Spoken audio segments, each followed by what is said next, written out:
sepak bola dan selamat datang lagi di channel JPRH. Ya, Persib Bandung kalah 3-0 dari Racaburi FC pada leg pertama di babak 16 besar Piala Champions Asia 2. Dan ini adalah kekalahan yang di luar prediksi.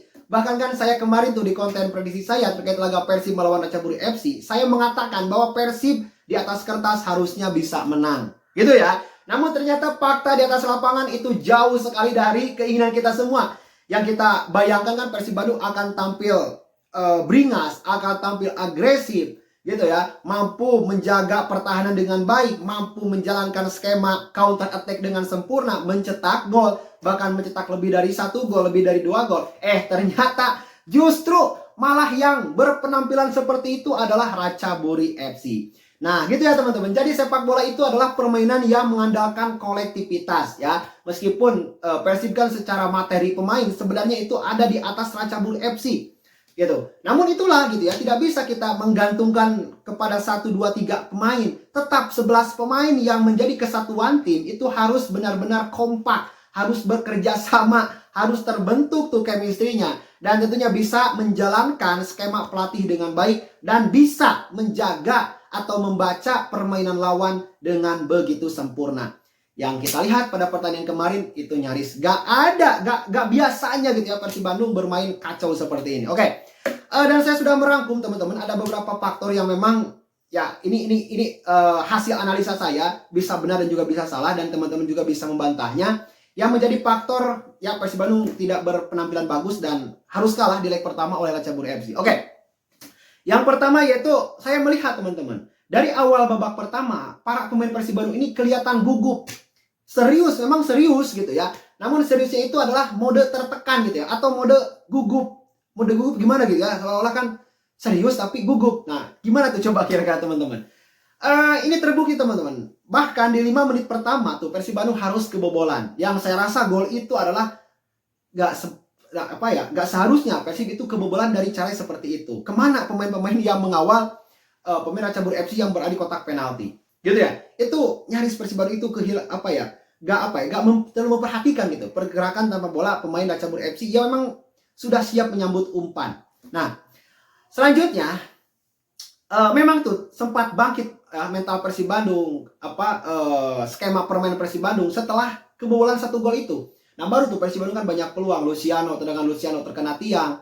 Siapa lagi itu yang punya peluang? William Barros, siapa lagi? Berginho itu kan punya peluang tuh untuk mencetak gol. Ya namun karena memang mungkin gitu ya golnya gak ada yang masuk. Nah ini menjadi faktor juga ya, pemain Persib Bandung itu semakin menurun kepercayaan dirinya. Nah ini terlihat di babak kedua. Di babak kedua saya bisa katakan permainan Persib Bandung itu kacau gitu ya. Kacau sekali. Terkadang pemain seperti Eliano, Tom Haye pegang bola, hilang bola di lini tengah. Gak biasanya mereka seperti itu gitu. Bahkan Tom Haye kan bisa bisa mendistribusikan bola ke kanan, ke kiri, ke depan dengan begitu akurasi yang memang presisi. Eliano bisa menjaga kedalaman ya, bisa box to box, lalu juga agresif. Nah ini gak kelihatan di pertandingan di leg pertama kemarin gitu. Nah itu yang pertama. Yang kedua, memang ya secara teknis dan secara kedalaman skuad kemarin itu Persib Bandung itu pincang gitu ya. Gak ada Makrok, gak ada Beckham Putra, lalu juga Julio Cesar. Makrok biasanya kan sudah tahu bagaimana cara membangkitkan semangat Persib. Dia kan seorang kapten gitu. Dan dia pun, Makrok pun itu berperan penting dalam menjaga kedalaman. Jadi ketika misalnya nih terjadi serangan balik cepat ya dari pemain lawan, itu biasanya Makrok itu mampu kembali dengan begitu baik dan mampu mematahkan proses tersebut.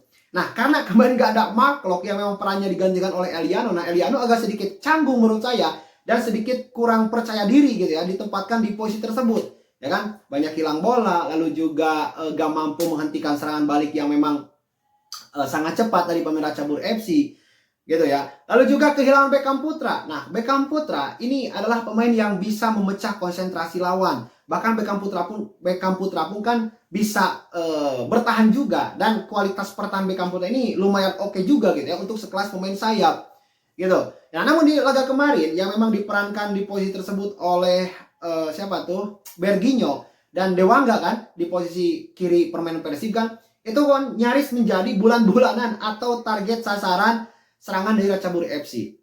coba kalian hitung aja gitu ya. Serangan-serangan berbahaya dari Ratchaburi FC itu adanya di sisi sebelah Dewangga dan Berginho.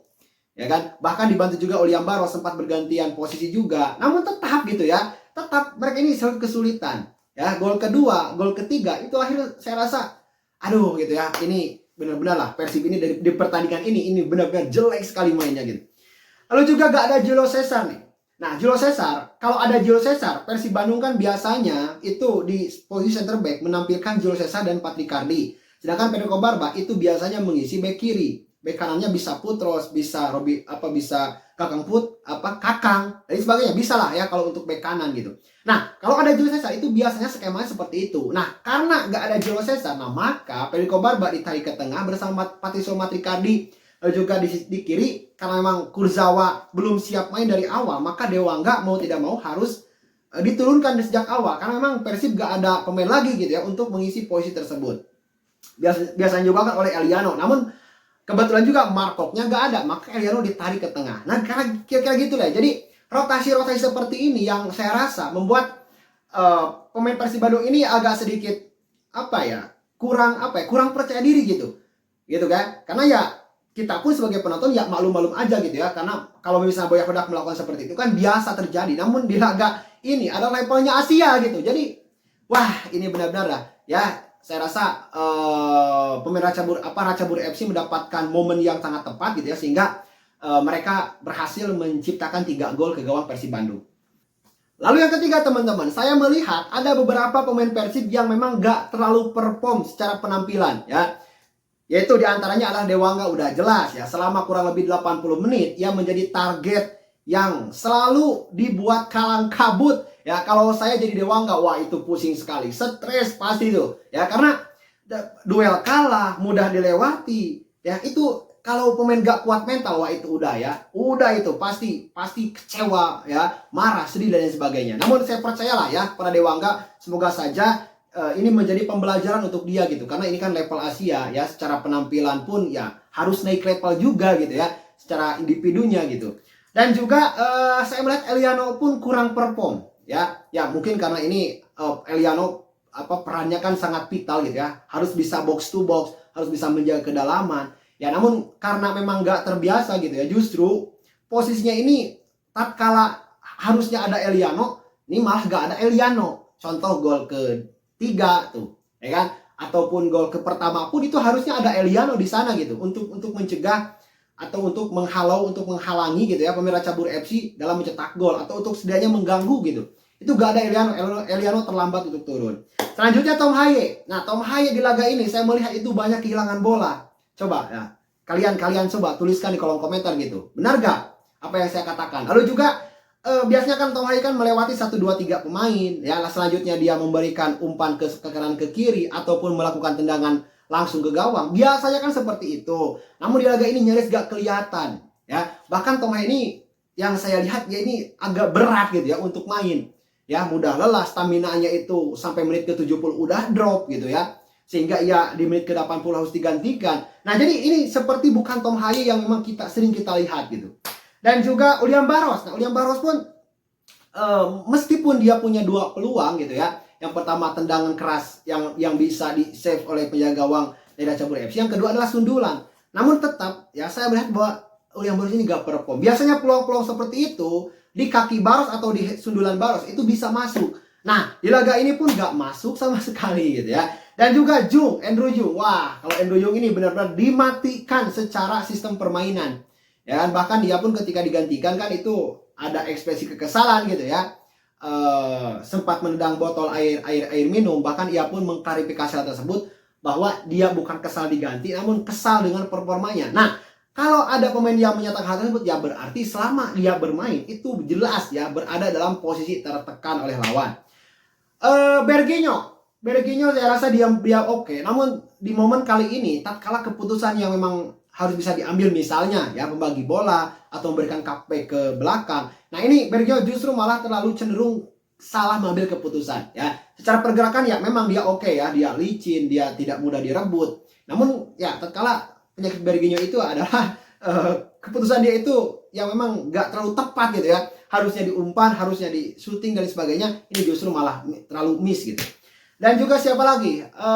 Federico Barba, memang dia oke lah ya, dia sangat oke menurut saya, bahkan di antara para pemain Persib dia yang paling oke, meskipun harus kebobolan 3-0, namun etos kerjanya wah gila ya.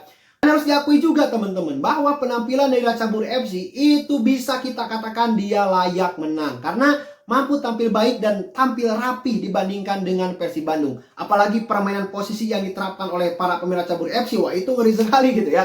Gol pertama, kedua, ketiga itu lahir dari skema permainan posisi yang nggak bisa dibaca oleh para pemain Persib Bandung.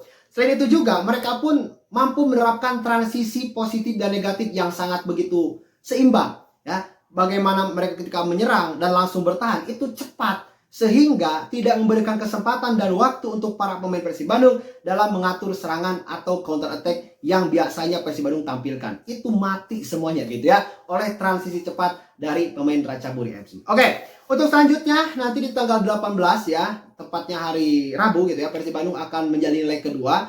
Saya harapkan Persib Bandung mampu bangkit karena Persib pun main di kandang gitu ya, akan didukung oleh para boboto, dan saya yakin para boboto pun akan tumpah ruah memenuhi GBLA gitu ya, karena ini adalah kesempatan yang memang belum tentu gitu ya, di musim depan Persib Bandung bisa lolos lagi ke babak 16 besar. Nah, jadi harus dimaksimalkan ya, sebelum peluit panjang babak kedua ditiupkan, tidak ada kata menyerah gitu ya, dan tentunya gak ada yang mustahil teman-teman dalam sepak bola. Oke, untuk lebih rincinya saya akan bahas persiapan Persib Bandung dari kedua itu di konten selanjutnya ya.